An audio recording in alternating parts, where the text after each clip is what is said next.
The impact of trillions of dollars injected into the Western economic system to counter the effects of the crisis are now petering out.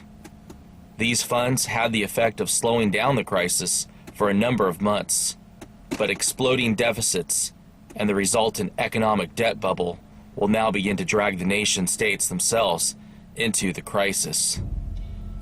A sudden intensification will occur in the second half of 2010. Anyone can see the evidence of this reality if they merely take off their rose-colored glasses. Western states are on the verge of bankruptcy.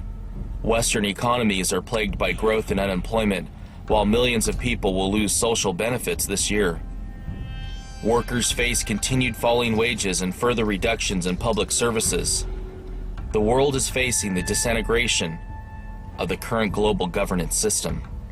Propaganda has monopolized all official pronouncements.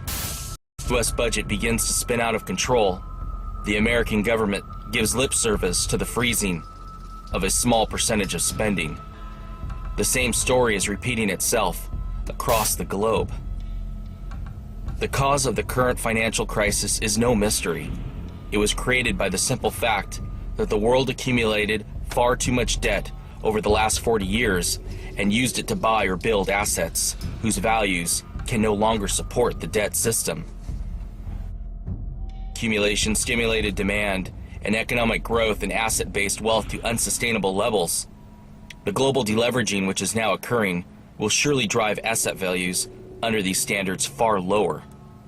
The economic gains from over-leveraging the system occurred slowly over the decade, whereas the losses from these deleveraging now occurring will be violent over a short period of years.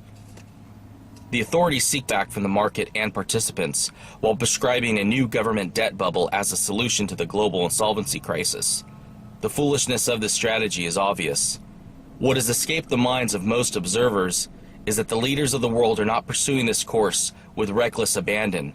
Rather, they are following a long ago devised plan to bring about the current world system to an ending in order to bring about a new world order, which will rise like a phoenix out of the ashes of the old. What has not been clearly articulated to the people, however, is that within this new world order that is coming, ownership of the world's most productive assets will have changed hands. In 2010, we will hear the music playing and the fat lady singing at a party that can only be called the Ball of the Damned, where every dancer is desperately looking for the refinancing chairs, which are curiously no longer present in the room. All of these economic factors are creating a perfect storm within the global financial markets, and inevitably pressure on interest rates in the U.S. The injection of zero-cost money into the Western banking system has failed to restart the economy.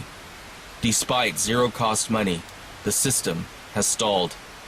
It is slowly rolling over to the next big down wave, which in Elliott wave terminology will be the supercycle wave 3, or in common language, the big one, where we all go over the falls together.